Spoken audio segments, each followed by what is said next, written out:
이 시간 하나님 말씀 보시겠습니다. 구약성경 출애굽기 3장 2절에서 4절까지 말씀입니다. 구약성경 출애굽기 3장 2절에서 4절 말씀입니다. 여호와의 사자가 떨기나무 가운데로부터 나오는 불꽃 안에서 그에게 나타나시니라. 그가 보니 떨기나무에 불이 붙었으나 그 떨기나무가 사라지지 아니하는지라. 이에 모세가 이르되 내가 돌이켜 가서 이 큰 광경을 보리라. 떨기나무가 어찌하여 타지 아니하는고 하니 그때에 여호와께서 그가 보려고 돌이켜 오는 것을 보신지라. 하나님이 떨기나무 가운데서 그를 불러 이르시되 모세야 모세야 하시매 그가 이르되 내가 여기 있나이다. 아멘. 계속해서 출애굽기의 말씀을 나누고 있습니다. 오늘은 모세가 하나님의 사명을 받는 내용을 중심으로 은혜를 나누겠습니다. 모세는 이집트 왕자의 신분을 잃고 살인자라고 하는 낙인이 찍힌 채로 도망자 신세가 되어서 미디안 광야에서 40년 동안 양떼를 치고 있었습니다. 그는 어느덧 80세의 나이가 되었습니다. 40년 전 모세는 혈기왕성하게 민족을 구해보겠다고 나섰지만 실패했습니다. 그 후 40년 동안 광야에서 모래바람을 맞으면서 철저하게 완전하게 잊혀진 존재가 되었습니다. 아마 모세는 매일 양떼를 움직이면서 이렇게 되뇌었을지도 모릅니다. 내 인생은 끝났어. 나는 실패자야. 어느덧 80세가 되었을 그 무렵에는 이런 말조차도 하지 않을 정도로 다 완전히 잊혀진 그런 존재가 되었을 것입니다. 어느 날 모세는 양떼를 이끌고 좀 더 먼 길을 떠나게 됩니다. 광야를 지나서 호렙산이라고 하는 곳에 이르렀습니다. 그런데 호렙산에 이르렀을 때 모세는 참으로 기이한 광경을 목격합니다. 떨기나무에 불이 붙어서 타고 있었어요. 그런데 그 불꽃 가운데 하나님의 사자가 나타났습니다. 여호와의 사자가 떨기나무 가운데로부터 나오는 불꽃 안에서 그에게 나타나시니라. 이것은 모세의 인생과 같이 평범하고 보잘것없는 사람에게 하나님이 임하신다라고 하는 것을 상징하고 있는 것입니다. 떨기나무는요, 그 당시에는 광야 어디서든지 흔하게 볼 수 있는 보잘것없는 가시덤불과 같이 생긴 그런 나무였습니다. 가지가 쬐끄만 가지가 여러 개 잘게 나와 있고 너무 얇아서 땔감으로조차 쓰기 힘든 잡초 같은 그런 나무입니다. 잎은 또 굉장히 무성해요. 잎만 무성한 그런 잡초 같은 나무입니다. 떨기나무는 마치 모세의 인생을 상징하고 있는 그런 나무죠. 땔감으로조차 쓰기 힘든 그런 보잘것없는 인생. 참 우리 인생도 마찬가지인 것 같아요. 다들 잘난 척하면서 살지만 솔직히 우리 자신을 돌아보면 그렇게 쓸만한 구석이 없는, 평범하기 그지없는 그런 인생.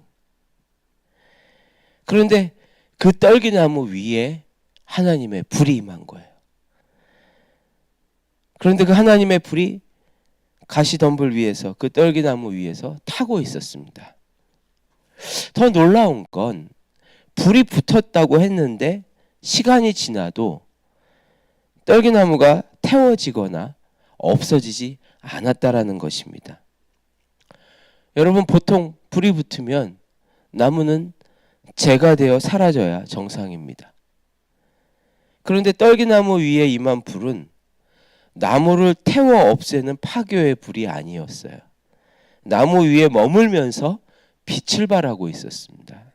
2절에 그가 보니 떨기나무에 불이 붙었으나 그 떨기나무가 사라지지 아니하는지라.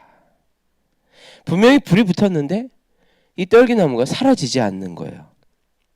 모세는 너무 신기해서 다가가면서 계속 지켜보기로 하죠. 3절에 이에 모세가 이르되 내가 돌이켜 가서 이 큰 광경을 보리라. 떨기나무가 어찌하여 타지 아니하는고 하니 그때에 하나님께서 우리를 사용하시는 방법은 바로 이렇게 임재의 불로 임하시는 거예요. 하나님은 우리에게 불로 임하시고 우리를 통해서 하나님의 살아계심을 보여주세요. 그런데 하나님은 우리를 없애버리질 않으세요. 우리가 하나님의 영광을 나타내는 통로가 되면 우리는 하나님께 쓰임받고 우리가 쓰임받으면서 우리도 살아나요. 하나님은 쓸모없는 가신덤불 같은 우리를 땔감으로 쓰고 그냥 버려버리시는 게 아니라 하나님의 영광을 드러내는 통로로 사용하시면서 우리도 살리시는 거예요. 우리가 직장이든 뭐 가정이든 아니면 우리 이렇게 사역의 현장이든 참 문제는 뭐냐? 우리가 너무 열심히 달리고 나서 지쳐서 쓰러질 때가 많다라는 거예요. 왜 그럴까? 그것은 내 안에 있는 제한된 연료를 다 태워서 그거 태워서 동력을 얻으려고 그러기 때문에 그래요. 내 열정으로, 내 체력으로, 내 지식으로 다 가진 거 그냥 열심히 태워가지고 빛을 내려고 해요. 그러니까 내 연료 태우니까 당연히 나는 지치고 죄가 되어서 사라지게 되는 거죠. 하나님의 일은 하나님의 능력으로 해야 합니다. 내 힘으로 불을 피우려고 애쓰지 마시고 하나님의 성령의 불이 내 위에 임하도록 여러분 기도하시고 구하시기를 바랍니다. 하나님의 불이 우리 위에 임하시면 우리는 지치지 않고 또 쇠하지 않는 능력으로 주님의 영광을 나타내게 될 것입니다. 하나님이 우리에게 원하시는 삶은 떨기나무, 불타는 떨기나무 같은 삶이에요.